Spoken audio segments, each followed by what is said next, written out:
Bonjour, bienvenue sur Bildung et Culture. Dans le cadre de la série 101 livres pour se former une âme, je propose aujourd'hui Salammbô, écrit par Gustave Flaubert. Ce roman est composé de 15 chapitres. Son thème principal est le déclin de la civilisation punique. Les thèmes annexes sont la guerre, la trahison, la mort, la chair, la jouissance triste, la jalousie, la religion, la société sacrée, les liens entre la politique et la sacralité. Contexte historique.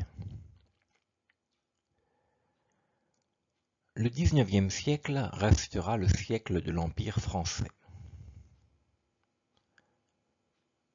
Le Second Empire fut un empire d'outre-mer.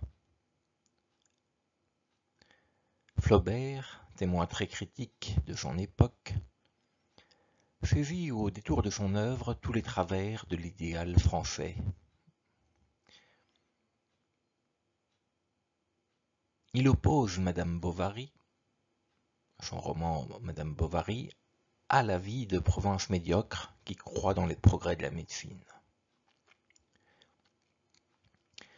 Il oppose au monde de la culture parisienne la vie de Gustave Moreau, qui ne se réalise également que bien médiocrement par rapport aux rêves qu'il avait formulés dans l'éducation sentimentale. Au monde du petit fonctionnaire besogneux et à la carrière toute tracée, il opposera une encyclopédie de la bêtise, Bouvard et Pécuchet, ouvrage inachevé parce que la bêtise des fonctionnaires est inachevable dès qu'on les sort de leurs habitudes administratives. Reste Salammbô, histoire de femme encore. Idéalisation du monde dans les femmes. Ici, l'attaque de Flaubert est moins frontale. Il ne pouvait sans cesse prendre le risque d'un nouveau procès. Dans Salammbô, on critique l'Empire. Mais on le fait de manière détournée et historique. Quête d'exotisme? Sans doute. Mais le voyage permet à Flaubert de voir l'Empire dans ses confins. L'Algérie était française depuis 1830. Il y aura un protectorat français en Tunisie dans les années 1880. Mais la violence est ici autre que symbolique. S'attaquer directement à l'Empire, ce serait s'attaquer directement à l'armée. C'est autre chose que de s'attaquer à la simple médiocrité provinciale. Fallait donc produire un roman historique, c'est-à-dire en apparence révolu, mais en apparence seulement. Le choc des corps, les festins, l'aspect délibérément charnel de la société punique ressemble à la violence de la société française. Le spectacle décrit par Flaubert est sublime, au sens de ce qui est à la fois attirant et à la fois terrifiant. Épée qui pénètre la chair, éléphant qui piétine les ennemis. Flaubert s'en donne à corps joie, mais il le fait sur un fond de tristesse infinie, celle de l'Empire qui sait son déclin.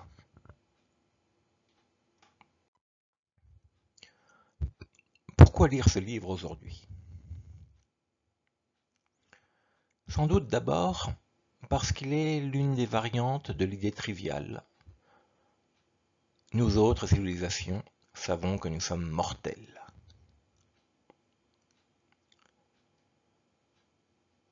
Le roman montre une sombre et lente décadence. Décadence morale, décadence en puissance. Carthage est certainement une puissance qui n'honore plus sa parole. Les mercenaires ont du mal à se faire payer.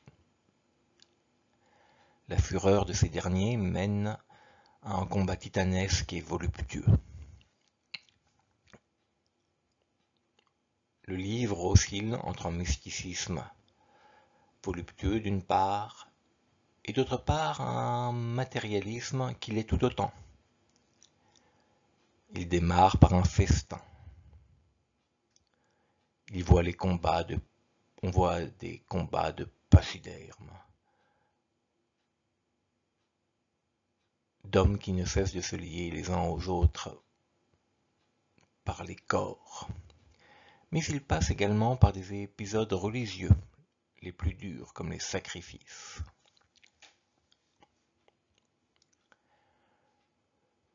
Le matérialisme prévaut également au travers de la guerre. C'est en brisant l'aqueduc que les mercenaires entendent vaincre. Flaubert écrit « Enfin on entendit un craquement. Une pierre énorme en ricochant sur les arcs inférieurs roula jusqu'en bas. Et tout d'un coup, une cataracte. Un fleuve entier tomba du fleuve dans la plaine. L'aqueduc coupé par le milieu se déversait. C'était la mort pour Carthage, la victoire pour les barbares. »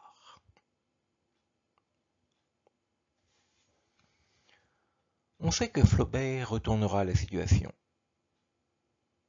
Carthage sera finalement sauvée et les barbares finiront sous des éléphants ou dévorés par des lions. Le gigantisme des batailles possède un caractère sublime.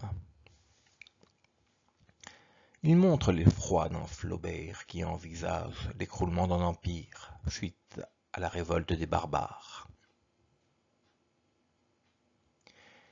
Il y a quelque chose de profondément injuste dans cette histoire, tout le monde en conviendra.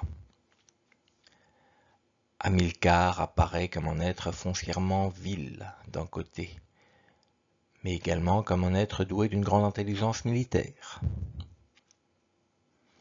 Profondément incroyant de manière religieuse, il sait néanmoins comment user les rapports des foules avec le sacré pour parvenir à ses fins. Le caractère d'entrelacement entre le théologique, le militaire et le politique est ici fondamental, et sans doute le point le plus important du roman.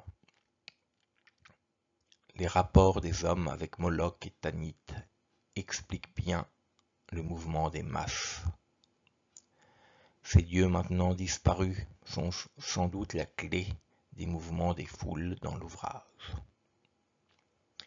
Salammbô, servante de Tanit, incarne ce mysticisme qui n'est jamais que l'exacerbation de la croyance des masses.